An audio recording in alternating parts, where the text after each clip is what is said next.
A show that tackles the big issues affecting the BVI and the rest of the Caribbean. Searches for answers to today's big questions and gives viewers a unique perspective on developing stories. Follow the big story with me, Kathy Richards, only on GTV.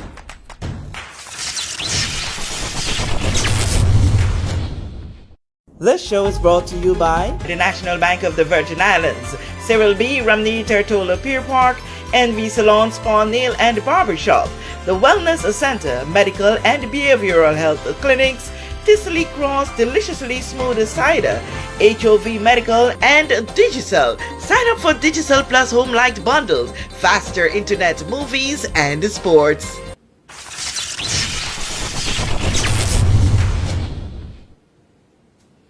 Welcome to this edition of The Big Story. I'm Kathy Richards. I just want to thank you so much for joining us on this beautiful Monday morning.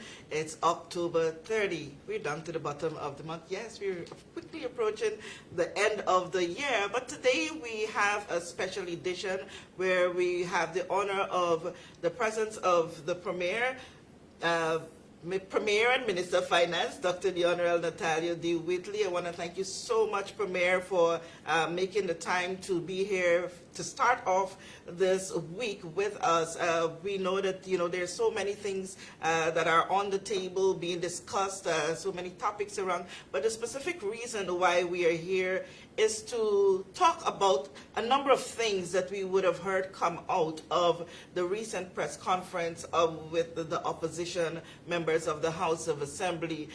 We can't run away from the fact that there are so many things that came out of there that are of serious concern to the people of the territory, and so we have you agreeing to sit with us to talk about some of these things. The major things that came out of that is that of employment, that of crime, that of a job opportunity. And one of the things that stood out the most to me is the concern about our number one pillar in this territory, that of tourism. But first, I want you to just give an opening statement if you can. Okay, thank you. Thank you, Kathy, and thank you for the opportunity to address the people of the Virgin Islands, the people that I love, and the people that me and my team are working hard for every day. As you stated, Kathy, there are a number of challenges we face in this community. Challenges not of the government's making, of course. These are challenges like, of course, the climate disaster that we're facing. Of course, we came out of a pandemic. We came out of COI, and lots of different challenges that we face as a people. You spoke about crime, unemployment, etc.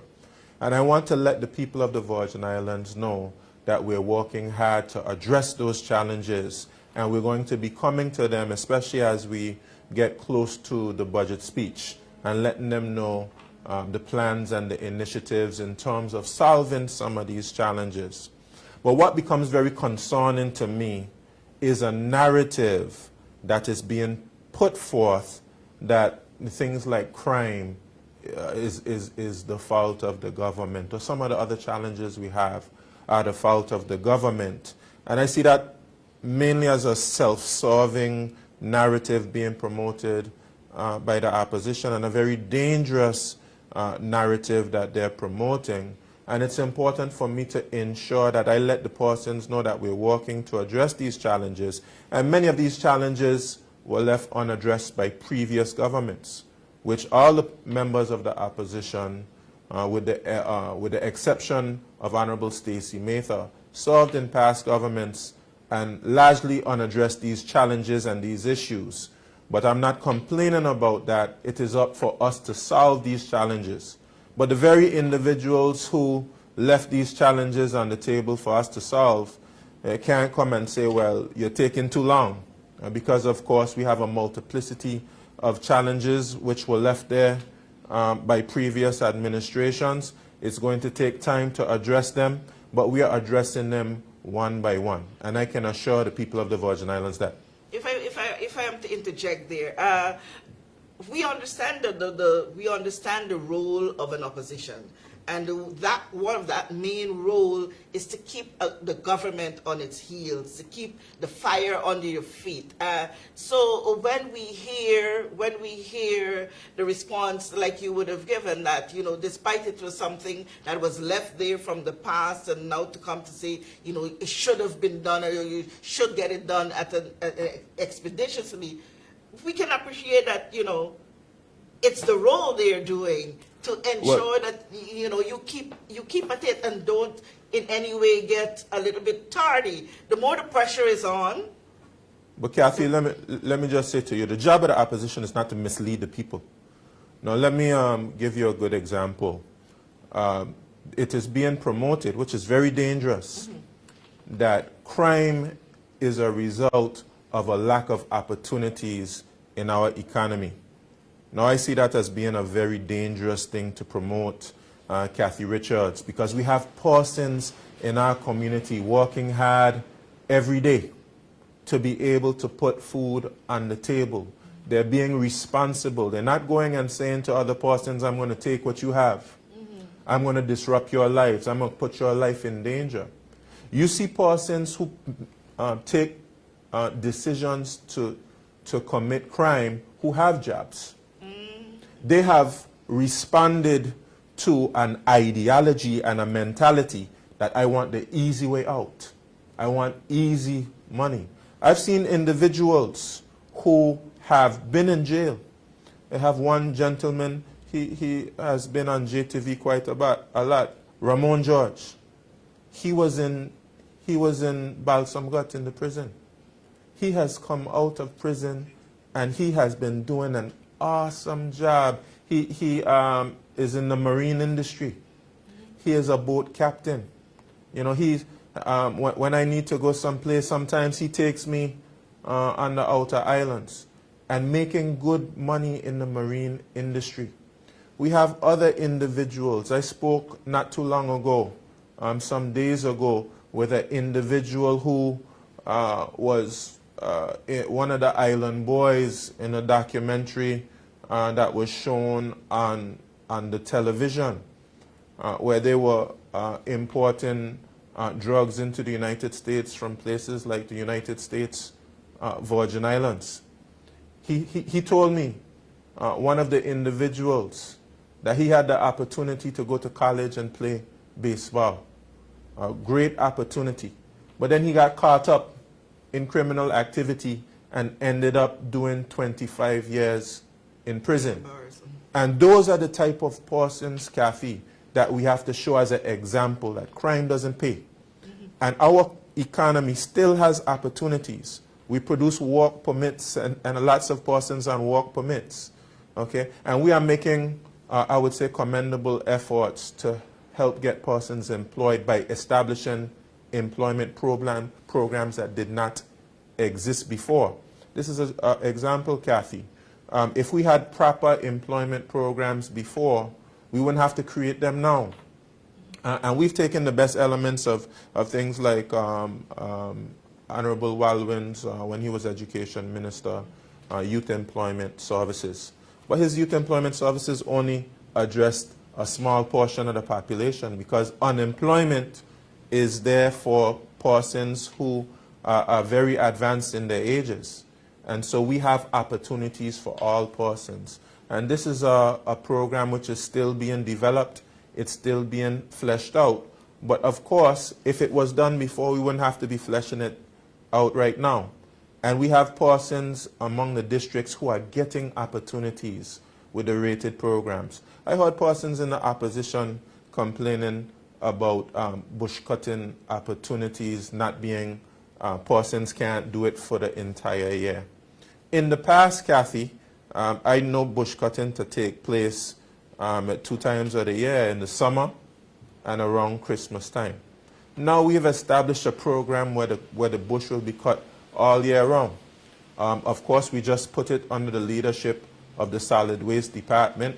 They started in 2 districts, District 6 and District 3, and then they're going to be expanding to the other districts. And leading up, of course, we have the tourism season taking place. We're going to be seeing the bush cut. Of course, we know it's been raining a lot, and the bush has Yeah, been... and we're hearing some of it here now. The bush has been growing a lot.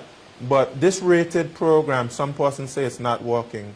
It is working. They have to give it a chance to work, and some of them are already benefiting from it. Okay. Some of them currently have up to 40 persons working in the program in their districts, and we're going to see that expand to all the districts. We've allocated the money to make it a reality, and in the new year you're going to be seeing apprenticeship programs, training programs with the college. Let's not forget, Kathy, we had a marine training program at the college. The young persons who go through that program, that's opportunities to get involved in the marine training industry. Let's not tell those young persons that their only option is crime when things get tough in the economy. And yes, we have some challenges in the economy. We have inflation caused by things like the war abroad. We can't control the prices of goods that we import to the Virgin Islands, Kathy. Those things are outside of our control. Okay. But when things get tough, Kathy, don't tell persons, well, they're committing crime because of lack of opportunities. Seek the opportunities which are in our economy. Work hard. Seize the opportunities that have been placed before you. Go to A. Slavity Stout Community College. I saw a graduation program for persons in the healthcare industry. Yes, yeah. We can't promote to persons the very damaging narrative that crime is because there's no opportunities. Well, there are opportunities. We have to seize them. Well, I'm particularly happy to know that while it is perceived, in some sections that, crime is a spill-off of X, Y, and Z, I'm happy to hear you talk about initiatives that should overshadow those opportunities in so many different areas as you would have alluded to. But there are also other major things that we need to look at, that people are particularly concerned, and we heard it on the press conference as well, the concerns about the infrastructure of the territory. Let me address the infrastructure, Kathy. Members of the opposition sit down with Honorable Julian Fraser, right? We talk about water. The main challenge that has been created as it pertains to water in this territory came with the signing of the contract with Bywater. At the time when we signed that contract with Bywater, we owned a water production plant in Bargus Bay, and we did not have to pay a soul for the production of water because we owned the plant. That plant came from the investment club, and it came over to government. At that point, our focus should have been putting our monies and our resources into the distribution of water so it can get from the reservoirs to people's homes. So are we doing that now? Before you get to that, Kathy, let's make sure we set the record straight. Now we are paying upwards of $23 million to produce water, which was not necessary. That same $23 million could have gone into the distribution of water. Those resources should have been properly placed in the distribution of water. Now it's left to us to be able to get loans to be able to deal with the distribution of water. It's going to take time, Kathy. So let me interrupt you there. It wasn't done then. This amount of money was expended. Are we still spending that amount of money for production of water? We are going to be spending that amount of money, Kathy, until the contract for Bywater is over. Isn't there a clause in There's no clause that can get us out of it. So okay, it was a very damaging contract for the people of the Virgin Islands, and we are now living with the consequences of that. In addition to that contract that was signed, 2 administrations passed since then, 2011 and 2015, before we got to, of course, obviously the hurricanes came in 2017. But what can we say that was significantly done to invest in the distribution of water between 2011 and 2017? Nothing was done, Kathy.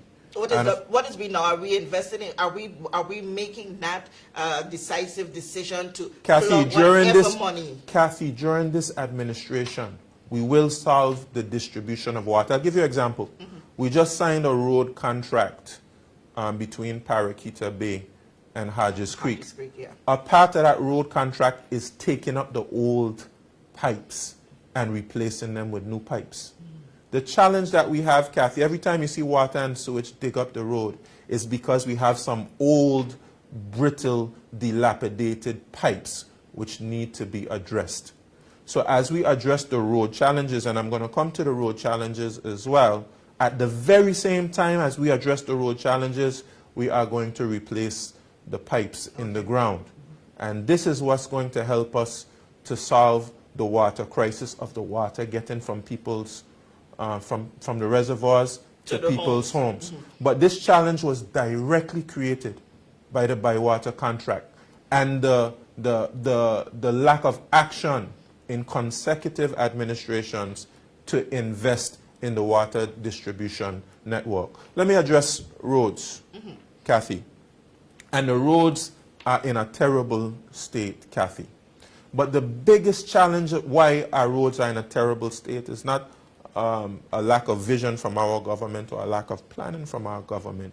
It is the decision over consecutive administrations in the past not to build roads with drainage. You know, elections come, elections go, you see them pave a bunch of roads. They do not properly engineer roads. They do not properly design the roads. They do not put the requisite drains in the roads. They do not put the requisite sidewalks in the roads. So when the rain comes, just like we have rain right now, it destroys the road. Now the Minister of Communications and Works, he's not complaining about all that was not done in the past. He's setting out to solve the challenge. So you see, just recently he sent out a request for proposal to repair 38 miles of road. That means, as I said before, replacing the water pipes, putting conduits so that we can have the electricity cables, so we can put all the cables underground. That means sidewalks. That means addressing the subbase of the roads. That means properly engineering the roads. That means properly surfacing the roads. That means putting proper drainage on the roads. So within this administration, we're going to solve the water and the roads, which are some of our two biggest infrastructural challenges. And the ones who left it there for many decades are telling you that you're not going quickly enough. Well, you know, it's a part of the game. It's part of the game to get power, Kathy. But it's not to solve the people of the Virgin Islands. It is simply to get power because this administration stands in the way of members of the opposition of achieving their lifelong dream of being premier. I think that will be proven when the end of the 4-year term comes and you guys go on campaign and you trash that out. But you know, we see the other side of it is where while this is being done, you are able to say that this is what we are doing, and that's what the people wants to hear. That we are doing this and we are going to do this. Borrowing monies to ensure that we get these things done is of a great concern. I can address that, Kathy. Yes. The members of the opposition stated that the reason why we're having these infrastructural challenges is because we didn't take a loan guarantee. Yes. As you know, we had a hurricane in 2017 completely devastated the Virgin Islands. The question to ask, what happened between 2017 and 2019 with the then administration? Why didn't they accept the same loan guarantee that they're saying that the Virgin Islands party government should have accepted? The reason why they did not accept it is because it was a controversial issue for them, and it is actually an issue that tore their government apart. Now they sit in the opposition as 3 different parties, but 2 of the 3 different parties used to be one. They used to be the National Democratic Party, and now they are People's Progressive Virgin Islands Movement and National Democratic Party. How did they get like that? And the late, great Dolores Christopher, she got up in the House and she made a speech about how we were selling out to the United Kingdom. And all of that had to do with the loan guarantee, which was attached with conditions would help us lose our birthright as a people. So they keep harkening back to this loan guarantee, but even their own individuals in their own government did not want it. And that's why they ended up breaking apart as two parties. But we will borrow. Yeah, You're going so to you hear said- it in the budget speech. If you could give us an idea, because, you know, being comfortable comes with some level of communication. Yes, you've accepted the I fact have that said we it- have to borrow. I have said it what over are the and over, avenues Kathy. that we're looking at? Are we renegotiating with the United Kingdom to see if there can be an adjusted or We have been in constant dialogue with the United Kingdom about the ratios. And they have been, I would say, very helpful up until now in saying that even if you go outside of your ratios, you know, they will be supportive and they will help to facilitate. It's just a matter of us showing how we're going to get back into the normal ratios which we have set. So you're going to hear more about it in the budget. But we will borrow because we cannot afford not to borrow at this stage, because borrowing is the main means by which we'll have to address the capital projects that we need. And for many years, the recurrent expenditure of the government has been allowed to increase and increase to a point which is unsustainable. And as the recurrent expenditure increases, the money which is available for capital expenditure decreases.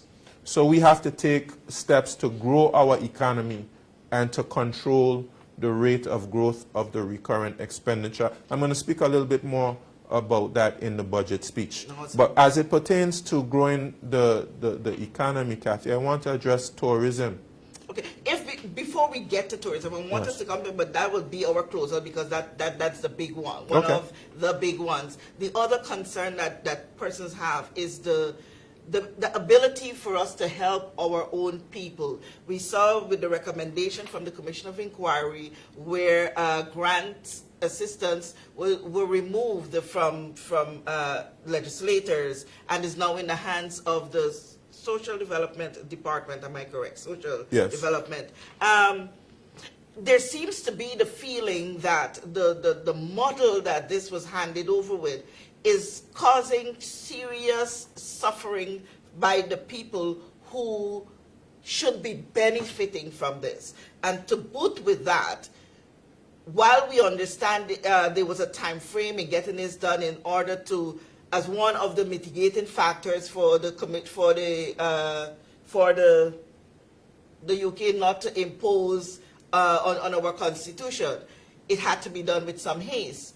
But there seems to be the feeling that there needs to be a recall of that particular program and have it revisited and structured in a way where it would avoid abuse as it was perceived, and now fixed so that people can get help. We are hearing every day people sleeping in car, people going to bed hungry, children going to school without food, and there are some section that feel that the territory is not poor, but those on the ground are seeing the hardships. Kathy, I see it every day in my district. We do indeed have persons struggling, and we need to help those persons. And that's why, Kathy, very shortly, and the members of the opposition know this, we're going to be discussing even the social protection policy in an informal meeting of the House of Assembly. That's why it's so confusing to me. What that looks like. Yeah, well, we have a social protection policy. Kathy, for many years, we have not put proper checks and balances in place to prevent abuses. And this is why a commission of inquiry has to come and tell us that these things have created a problem. And not just the commission of inquiry, I might add. You had audit report after audit report where these things came up as a problem. And because past administrations did not address these problems, it is left to this government to be able to solve them. But solve them we will. We have the power as executive to be able to make policies. We have the power as legislators to make laws, okay? And that's what we have to do. So obviously, the policy which currently exists and the law that currently exists, it's inadequate. And we have mandated for those in the Ministry of Health and Social Development to come and consult with the legislators, the representatives of the people, because we see it every day, the challenges which are taking place. So we have informal meetings over the next few weeks, and that is one topic where we're going to be discussing. And you're going to see a response. We will have a much more robust policy that will be able to provide assistance to those persons who need it the most. But I'm going to emphasize again, Kathy, if these things were done before, what was being done before was inadequate. It was open to abuses, and it did not help the people who needed it the most. It was a stopgap measure. But what is needed right now is a proper system to be able to evaluate those persons who need help the most and to ensure that they get it with the proper checks and balances to make sure that the system is not abused. And to say that the Virgin Islands Party government is committed to making these changes and these developments happen, are you saying that these will happen within this 4-year term? Absolutely, Kathy. You know, we were just elected in April, and every single day we're working hard. I mean, Kathy, I'm trying to find more hours in the day. You know, this week, a few weeks ago, I was doing consultations on immigration, residence, and belanger status. This week, I'm dealing with Crown lands. After I'm finished with the Crown lands, I'm going to turn my attention to district councils. And of course, I have to pass the budget. There's only so many things you can do in one day, Kathy. But we are working hard every day. I'm trying to find more hours in the day to address all of these challenges which have been left unaddressed for decades and by many past administrations. Okay, one of the other things that I would have loved to talk to you about, but I think I'll be able to get your junior minister to sit on that, and that's agriculture, because we have just a limited time left. That's another good example. We had greenhouses there under the late great Omar Wallace Hodge. Past administrations left the greenhouses there until the hurricanes took them away. But we have good things coming for agriculture. Yes, and we'll hear more from Honorable Carl Dawson on it. Now, in the few minutes that we have left, because I know you have a busy schedule for this morning, is that of tourism. There is the feeling that enough is not being done to secure the tourism product of this territory. Looking at examples of what's happening in other Caribbean regions since from 2017 to now, the advancements that we're seeing in some of those areas, and the prospects that these and more can happen for the territory but not being seen. What are you doing to keep the tourism product of this territory tip-top? Kathy, this is yet another example of things which have gone unaddressed by past administrations and we are being held accountable for. But we will solve it. We're not going to complain. We're going to solve it. But we have to set the record straight. Between 2011 and 2019, I don't know of any hotel developments, new hotel developments being done. There were opportunities to do a number of them. They were not done. Do we have any hotels in the making right now? The ball was fumbled, Kathy. They had an opportunity to do Beef Island. They had an opportunity to do Prospect Reef. They had an opportunity to do Blunder Bay. They had an opportunity to do Norman Island. None of them were done during that administration. And this administration, every single one of those that I mentioned to you will be started. Okay. We're going to have, coming up very soon, Prospect Reef. Very soon. Beef Island development. Very soon. Norman Island development. Very soon. Blunder Bay development. Very soon. Nanny Key development. And these are all signed off on? All signed off on? We are getting there. Okay. And trust me, when we sign off on them, everybody's going to know about it. Not just that, Kathy. People talk about what's taking place in St. Vincent and the Grenadines. You know the reason why they have developments taking place in St. Vincent and the Grenadines right now? It didn't just happen today, Kathy. It was because they took the steps of being able to develop their airport. Their airport. That is why you see developments going place there now. They go hand in hand. What happened between 2011 and 2019 as it pertains to expansion of the Beef Island runway? Yeah. They fumbled the ball yet again. They fumbled the ball. They had the opportunity to extend the runway back then, and they did not do it. But guess what, Kathy? This government will extend the runway. What did the government do between 2011 and 2019? They gave $7 million to a fake company, BVI Airways, right? Wasted the government's money. What have we done since we come in? We secured direct flights from Miami to BVI and American Airlines, the most significant development in tourism for us for the last 20 years. And the same government who fumbled the ball is telling you you're not doing what you're supposed to do in tourism. Kathy, I find it laughable. This year, despite the challenges, I'm not saying we don't have challenges with our tourism product, but we do. But despite the challenges we face, when we see the numbers by the end of this year, Kathy, it's either going to be either the second best or third best numbers we've had in history.